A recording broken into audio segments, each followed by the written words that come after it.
Ramesh Balsekar said that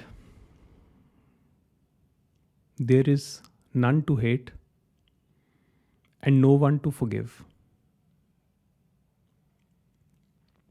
Now, this is easier said than done, because in daily living, we get to interact with different kinds of people. Some are nice, some are not very nice, and the others are nasty. And it so happens that we come across such people. Then there is this negative interaction where, there's conflict of interest and words get thrown around. There's a lot of disharmony, a lot of toxic atmosphere. And then one develops hate for another. And he says that, this is my enemy number one, and I cannot forgive this person. So, that kind of establishes a bond with that person. But the bond is of hate. So that energy is quite uncomfortable. And a majority of people in the world live with that kind of bond with so many others.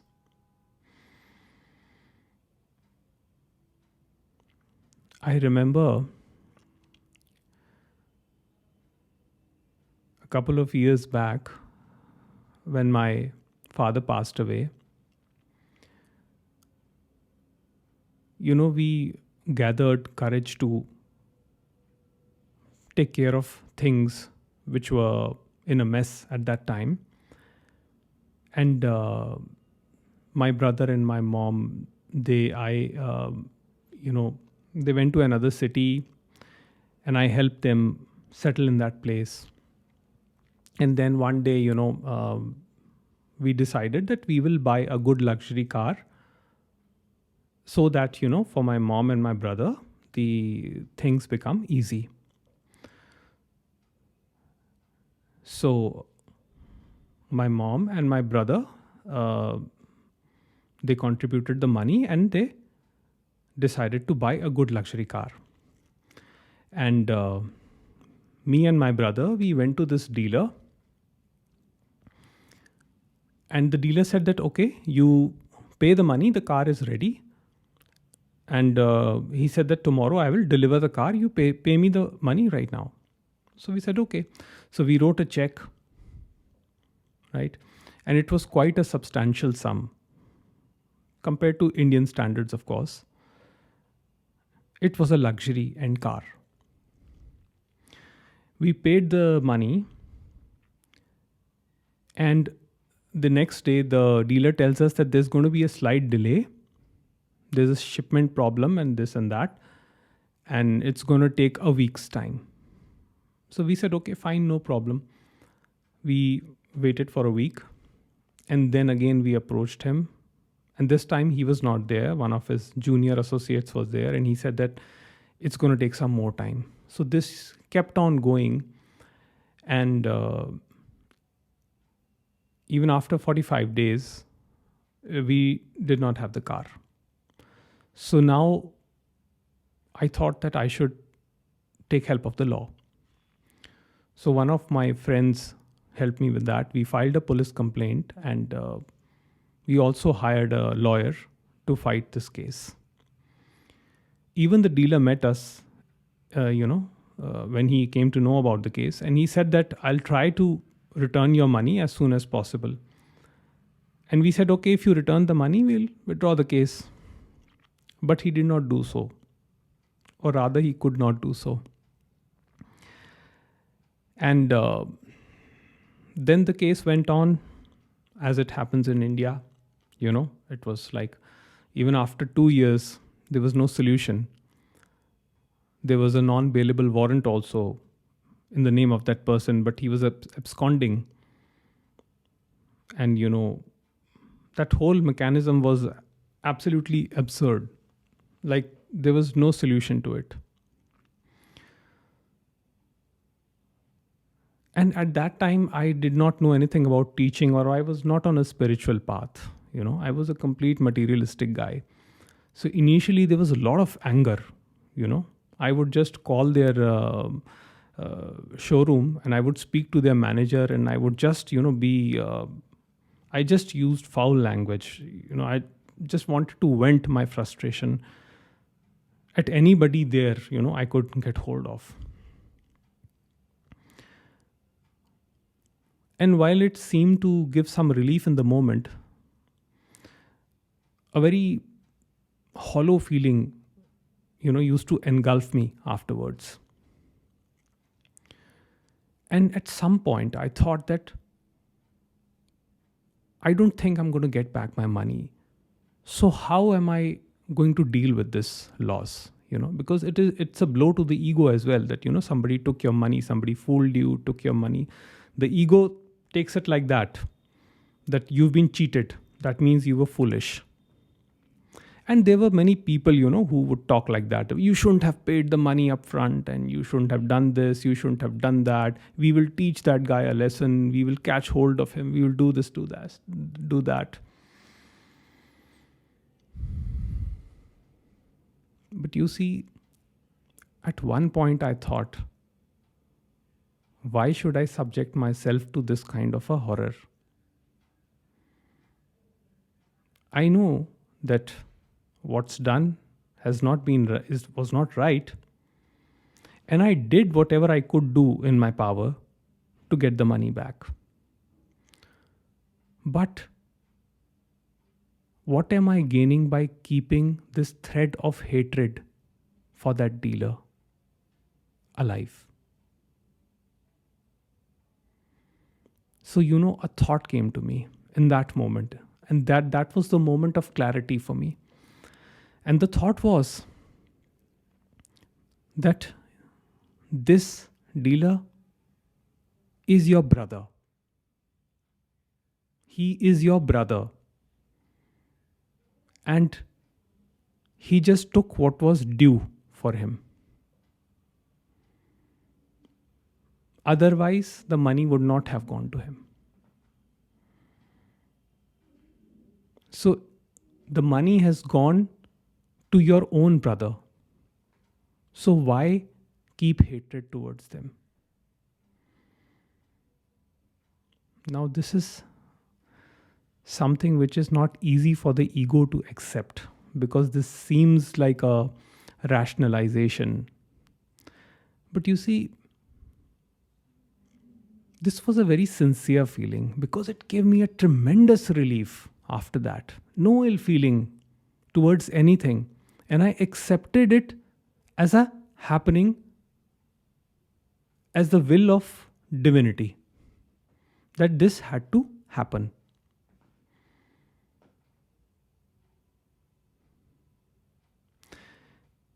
And of course, I inquired about that dealer, and I came to know that he was involved in some shady operations, and he had been to jail a couple of times. He had been to the prison. And all I prayed was that, and all I, prayed to God was that, give him some peace. Because no matter what the circumstances, nobody deserves to be hated. Hate is like a poison. You carry the poison of hate in your mind, in your mouth, in your body. It's going to burn you.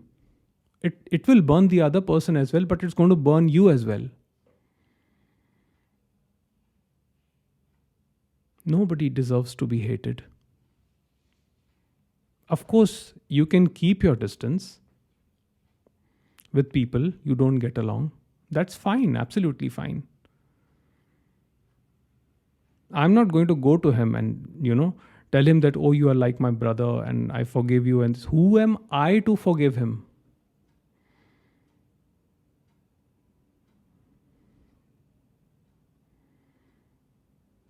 And who am I to judge what should happen or should not happen to him? Because now it is clear to me that what happened was not his doing. It happened.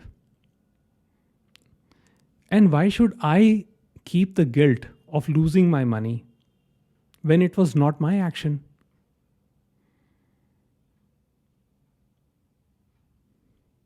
So you see, with this attitude, it is freedom for both.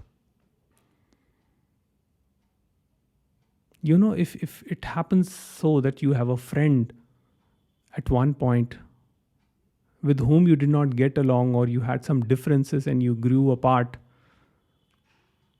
I had a very close friend who I started with who started with me in college, and we were very close buddies, very close friends. And later on, we decided to start a business together. And the business did not do well. So we started drifting apart. And towards the end, there were a lot of disagreements.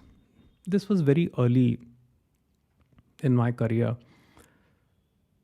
There were a lot of disagreements. There were virtually fights between us. And, after his marriage, I grew distant from him. At that time, I was angry. But all I feel now for him is love. I wish happiness for him and his family, because his mother used to give me food, very tasty food she used to cook for us. His brother was so kind to me.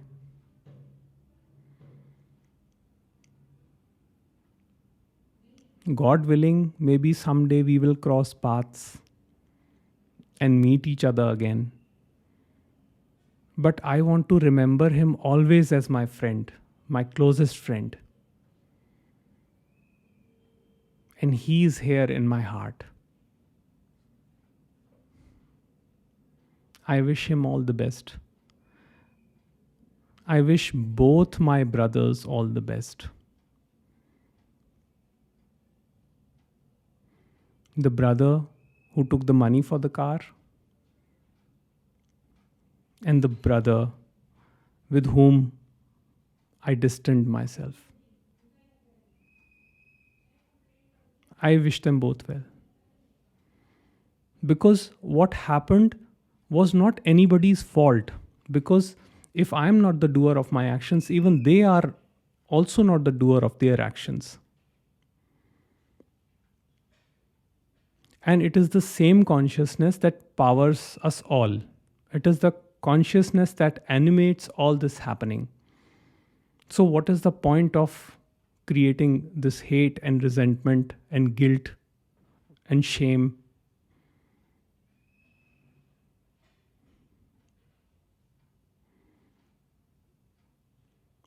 So, once this concept is understood to the depth, then one becomes free, one remains free.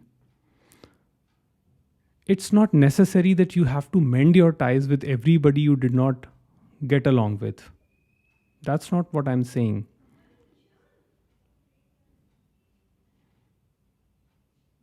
That's not what I'm saying.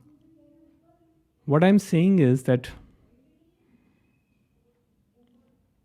free yourself. Free yourself from judgment of others, from holding hate and resentment towards others, from creating anger and jealousy towards others.